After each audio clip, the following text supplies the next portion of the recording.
உங்கள் favourite TV ஷோக்களை இனி miss பண்ண தேவையில்லை. ZEE5 இல் முற்றிலும் இலவசமாக காணுங்கள், இங்கேயும் எப்பொழுதும்.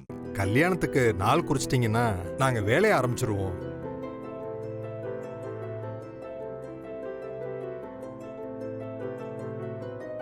இல்ல சம்பந்தி, நாங்க எங்க குடும்ப ஜோசியரை கலந்து பேசிட்டு ஒரு நல்ல நாள்ல முடிவு பண்ணிட்டு சொல்றோம். எல்லாருக்கும் அந்த நாள் தோதுப்பட்டு வந்துச்சுன்னா அந்த நாள்லயே முகூர்த்தத்தை வச்சு. அப்ப சரிங்க சம்பந்தி, உங்க விருப்பம் போல நடக்கட்டும். சம்பந்தி, கேட்கணும்னு நினைச்சேன். எங்க பக்கம் கல்யாண பத்திரிக்கை நிறைய அடிக்க வேண்டியிருக்கு. உங்களுக்கு எவ்வளவு வேணும்னு சொன்னீங்கன்னா நாங்க பத்திரிக்கை சேர்த்து அடிச்சிருவோம். நாங்க குடும்பத்துக்குள்ள கலந்து பேசி எவ்வளவு வேணும்னு சொல்றோங்க. சரிங்க தம்பி. அம்மா,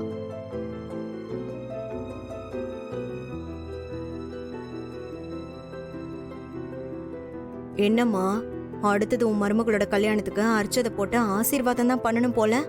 ஆசீர்வாதம் தானே, பண்ணிடலாம். ஏண்டி வாய் வச்சுட்டு சும்மா இருக்க மாட்டியா?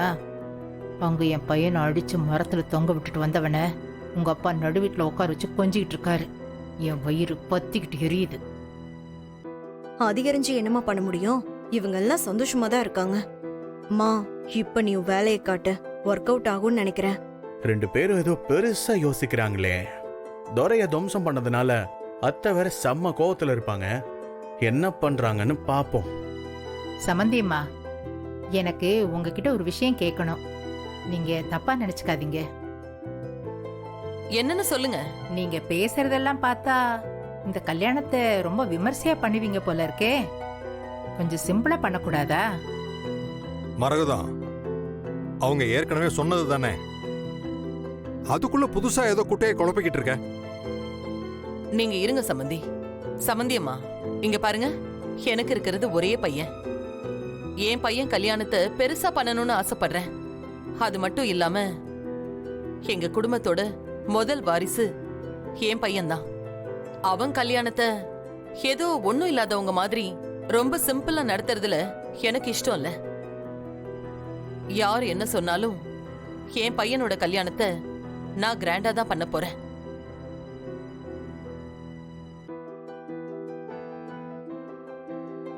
அது மட்டும் இல்லைங்க, எங்க பையன் என்ன சாதாரண ஆளா என்ன? ஒரு பெரிய கம்பெனியோட ஓனர். இந்த கல்யாணத்தை பெருசா பண்றதுல தான் எங்களுடைய கௌரவமே அடங்கியிருக்கு. நீங்க கல்யாணத்தை கிராண்டா பண்ணிக்கோங்க, நாங்க நிச்சயதார்த்தத்தை சிம்பிளா பண்ணிக்கிறோம் நீங்க சொன்னதுனால தானே நாங்க ஒத்துக்கிட்டோம். இப்ப திடீர்னு சிம்பிளா பண்ண சொல்றது எந்த விதத்துல நியாயம்? நியாய அநியாயத்தை பத்தி நான் பேசல. சிம்பிளா பண்ண நல்லதுன்னு சொல்ல வந்தேன். இங்க பாரு மரகதம், இப்ப இத பத்தி பேச வேண்டிய அவசியமே இல்ல. கல்யாணத்தை எப்படி நடத்தணுங்கிறது அவங்க இஷ்டம். அதை ஏற்கனவே பேசி முடிவு பண்ணதுதான். இப்ப அதெல்லாம் போய் மாத்துங்க, சிம்பிளா பண்ணுங்கன்னு சொல்ல வேண்டிய அவசியம் இல்ல. இங்க பாருங்க தம்பி, இவ பேசுறதெல்லாம் பெருசா எடுத்துக்க வேண்டியதில்லை. உங்களுக்கு என்ன தோணுதோ, எப்படி பண்ணணும்னு நினைக்கிறீங்களோ அப்படி பண்ணுங்க. ஏங்க, தெரிஞ்சுதான் பேசுறீங்களா? அவங்க பெரிய வசதியான குடும்பம். ஆனா நான் என் மருமகளை பத்தி மட்டும்தான் யோசிக்கிறேன். கல்யாணத்தை பெருசா பண்ணி பாரதிக்கு சங்கடம் வந்துச்சுன்னா அதை என்னால தாங்கிக்க முடியாதுங்க. ZEE5 ஆப்பை டவுன்லோட் செய்து அனைத்து எபிசோடுகளையும் இலவசமாக பாருங்க.